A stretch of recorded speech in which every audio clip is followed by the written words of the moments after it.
Hey everybody, it's your old pal Chuck, and I'm back with another review. And today we're taking a look at from the Transformers Studio Series line. This is Gamer Edition Sideswipe from the War for Cybertron game.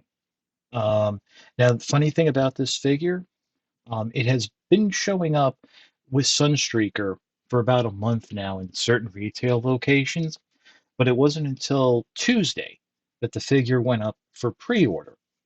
Well, sure enough, while it went up for pre-order at places like Big Bad Toy Store and other Hasbro pulls, Amazon had it and Sunstreaker in stock. And then I think no, actually the same day, Command Store had it in stock, as well as Voyager class Shockwave. So if you go to Amazon, you can pick this figure up right now.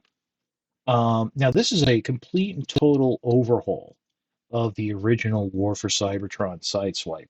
That original figure, which I have, but I never actually opened it or transformed it, was like a repaint with a new head, maybe a new chest of the War for Cybertron Jazz figure with a new weapon. This is much more accurate to the game, at least from what I've seen of it. Remember, that was a third-person shooter, so this is what you saw. Um, but it is a very nice, stylized looking car. Looks a lot like um, the Cybertronian Bumblebee design from Bumblebee the movie. So now keep in mind, even though this is part of the same wave as Sunstreaker, this is War for Cybertron, whereas Sunstreaker is a concept design from Bumblebee the movie. Although it was intentional that they were in the same wave. Does that mean we'll get a repaint of this, retool of this into a War for Cybertron Sunstreaker? Who knows? Will we get a repaint, retool of Concepts Sunstreaker into Sideswipe? Who knows? But the weapon stores here on top. We're going to talk a little bit more about it in robot mode, but very nice, really cool looking weapon. Car does roll quite nicely. I do see that the wheels splay out a little from the rear here. At least that's what it looks like to me. I think that's intentional because everything is pegged in properly for the most part, and it rolls. So I don't know. Um, you know what? We can just get into the transformation. So the first thing you want to do is with the rear wheel here, you want to have it so the one of these slots is parallel to the side of the car. Fold out this rear red section, and that's going to clip into place, holding the wheel into place. I have to fiddle with it a little, just like that. Next, what you want to do is come up to the front here and pop up that section. Just try to keep it out of the way. Pop up this back section, just like so. Come in here, open up.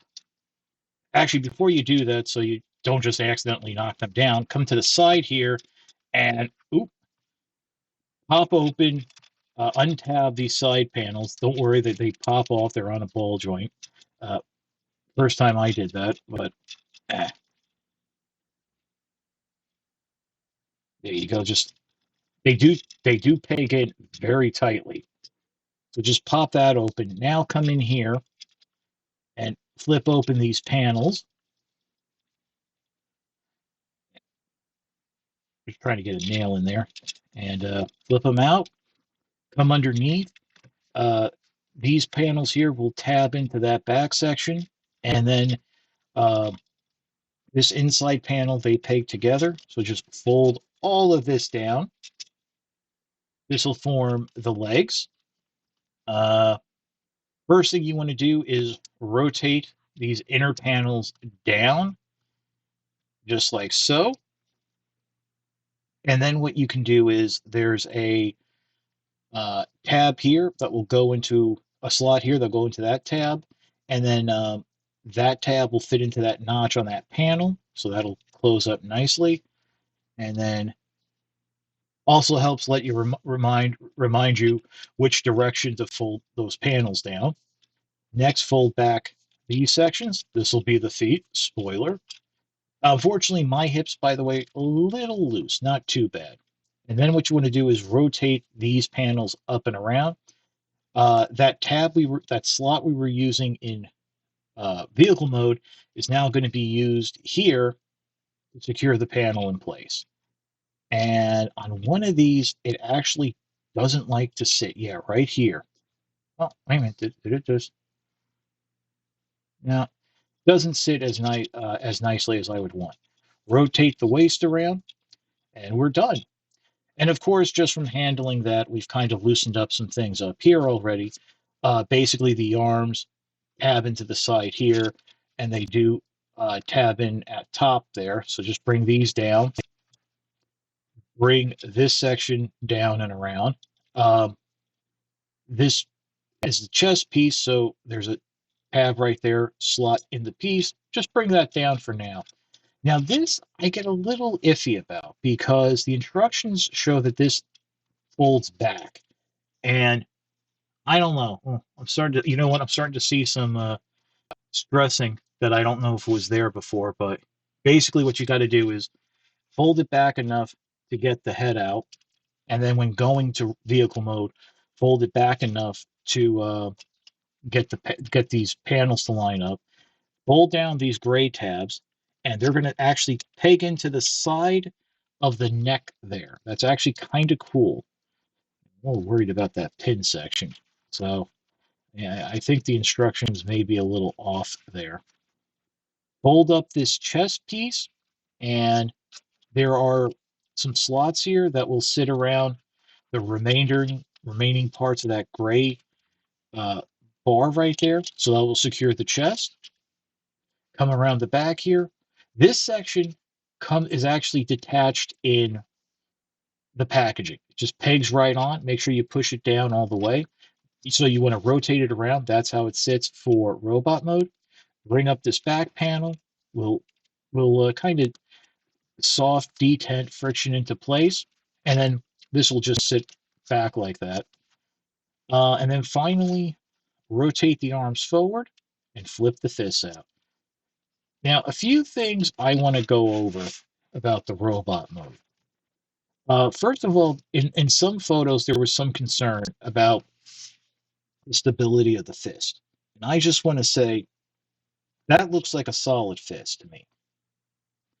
Also, yeah, this section looks a little open here, and you have that really long foot. Unfortunately, there is no ankle pivot, but the foot is molded for a natural A stance, like so. And you do have like a knee bend and stuff. I don't think it's as bad as it looks in the promo pics. You know, the wrong kind of lighting, test shot, what have you. Also, I think the figure cleans up very nicely. You do have a little hollowness there, but I like how the arms and the chest secure around the head like that. And you have a very thin backpack. So there's that. Now, in terms of the weapon, I want to bring this back in. They made a point of saying that uh, it was going to have a 5mm port for the figure to hold it like a natural gun. I don't see that here. What I do see is that this tab can very easily port into the hand. You can also port it here into the back. I think it has it going up like that for weapon storage, which I think is really cool. By the way, that's a great Sideswipe head. That's a head that, you know, if they ever want to do a licensed generations Lamborghini, that's a head you can use. But very expressive, you know, like, hey, what's up with that? But also, as with all the War for Cybertron a Gamer Edition figures, well, what should say War for Cybertron version, it can carry the weapon on the arm. So first, what you got to do is pop off. Very tight peg right there. I recommend rotating up the fist. And here's the cool part that they don't show in the instructions, and I don't think it's intentional. That long tab from vehicle mode fits perfectly right in there. And let me just and you can store the arm on the back. A lot of these weapons don't have that. So you end up with the limb just hanging out loose. But there you go. Kind of cool. Uh, like I said, the legs and hips on mine are a little loose, but just this side of being okay. Other than that, no wrist articulation. Kind of a cool, I mean, really cool looking figure now. With the I like this look. I actually think I'm going to say it right now. I think this is the best deluxe from the gamer edition we've gotten.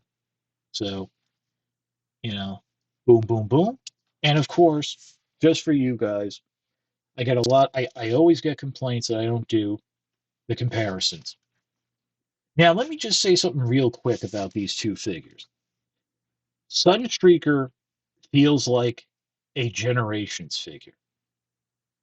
Sideswipe feels like one of those generation figures from that first line after the original movie, where there was like a lot of extra engineering that wasn't necessary. Not necessarily complicated, but in terms of a tactile feel, Sunstreaker feels a little more solid, a little more durable, and a little more fun to transform. Not to say Sideswipe is hard, not to say Sideswipe is bad. It's just there's like a little, especially going to car mode, there's some fiddly bits with the legs and getting the panels to peg it. But once you do, it's solid. But yeah, I do like the Lambo Bros or whatever they were called on Sabertron. But that's a Christmas card right there. Um, I mean, I mean they kind of go together, but I think design wise, I'm just not feeling like that this can work in the same universe. If that also makes sense. So there's that. But yeah, um, Sideswipe, another banger of a figure. I'm not going to pause for my final thoughts. I'll just say that, like I said at the beginning, go to Amazon now. You can get this figure.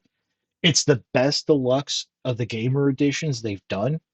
One quick little thing I almost want to forget to mention is when you put the arm back on, be mindful that the tab, there is a certain way for it to go. It's a circle with a little flat side. So you do have that. So just be mindful. Um, and it is, and like I said on mine, very tight to get on. In fact, I got to be honest with you. I was so concerned about the arm storage. That was the first thing I checked. I didn't even take it out of the package. I just popped the arm off in the package. But yeah, fun figure. Definitely worth the purchase. And while it doesn't go perfectly with Sunstreaker, I think you could have some fun with it until, if this gets repainted into Gamer Edition Sunstreaker or Sunstreaker gets repainted into concept art Sideswipe. Who knows? But that's about it for the review. If you like this review, like, comment, and subscribe. While I will always appreciate the views, the likes, comments, and subscriptions help to communicate to YouTube through the algorithm that my channel should be exalted and held upon high. That's very important right now, where we live in a time where YouTube is actually favoring newer, non monetized channels so they can rake in the majority of the profits. Um, I don't want to say it's about the money, but I do feel content creators are entitled to get a little bit of the cheddar for the work they put in. I also have a Patreon. It's www.patreon.com/chuckdog1999. You guys know the drill. Um, $1 a month, $12 a year. If you can't afford it, that's quite all right. Your views are more than thanks enough. We've been having a good year so far, and it's getting only going to get better. So once again, this is your old pal Chuck for Gamer Edition Sideswipe. We will see you next time.